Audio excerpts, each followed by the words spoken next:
After the spiritual warfare in Crockett, God made it clear that our season there was officially over.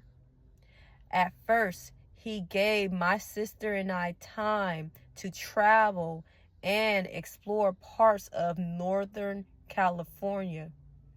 But when our money began running low and our options were disappearing, my sister found a program in Pittsburg, California that allowed people to sleep safely in their vehicles.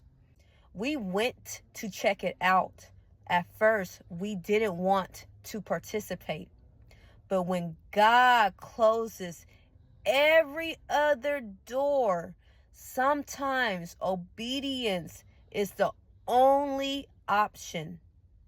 So we went back. The program provided basic necessities, access to a kitchen, bathroom, and showers for limited hours. But I won't lie, I struggled with how we were treated. It often felt like we were second-class citizens. We had strict curfews. We had to leave by 7 a.m., take cold showers, and follow rules that didn't make sense. I was able to cook sometimes, but the inconsistent hours and our homeless situation made everything exhausting. Eventually, we left. The head manager became openly disrespectful towards us because we were resting in the area during the daytime. I understand policies, but homelessness doesn't give you many places to go. When it's unsafe, unfriendly, and you have nowhere stable, what exactly are you supposed to do?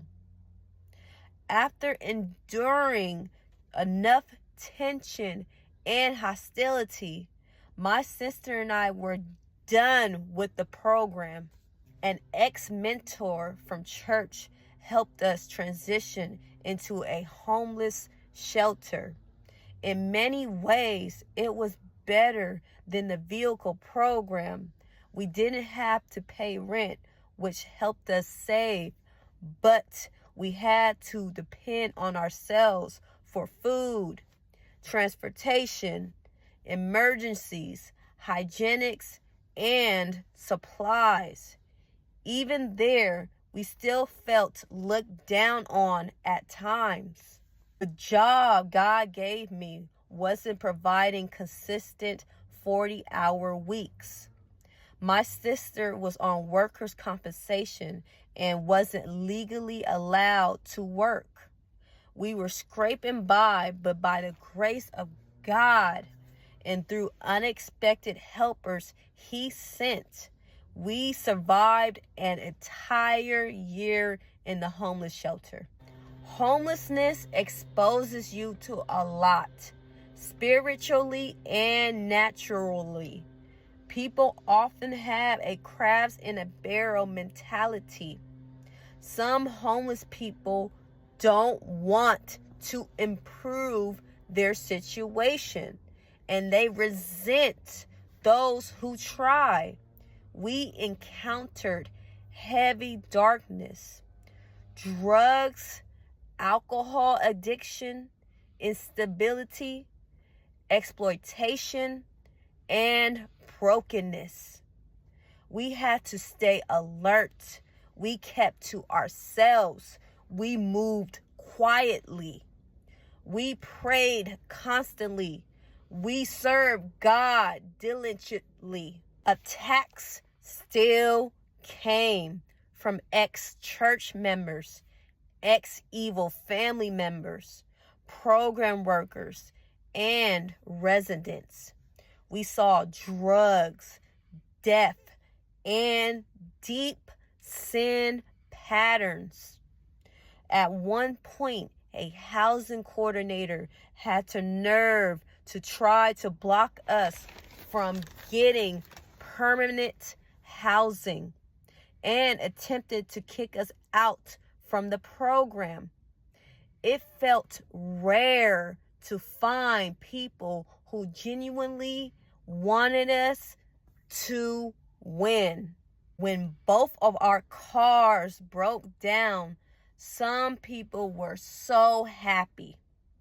They thought that was the end for us.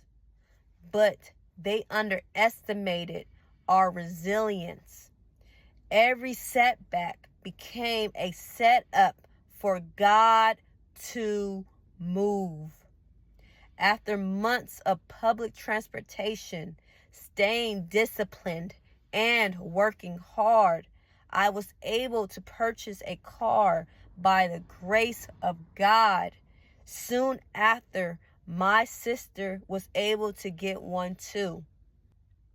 After a year in the homeless shelter, we stopped sharing our business with ex-church members and stepped back from places that weren't healthy for us. We focus only on God and search hard to manifest a new home. A few months later, right before Thanksgiving, God did it again. He opened the door for us to move into a new 2-bedroom apartment in Berkeley, California, with our 3 pit bulls. This wilderness taught me complete dependence on God. It doesn't matter who believes in him or who supports you. Ultimately, you cannot rely on anyone above him. Even in homelessness, we were still blessed compared to many.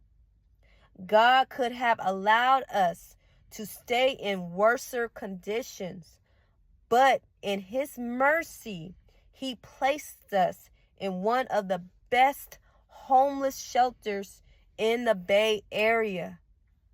Obedience protected us. Going through the fire with Yeshua refined us. It strengthened us. It revealed our calling. I truly believe that season anointed my sister and I for deeper spiritual authority. But before I could fully step into that role, there was still one more battle, an enemy disguised, the final boss in the season of fire. Thank you so much for listening to my testimony. Stay tuned for the next part.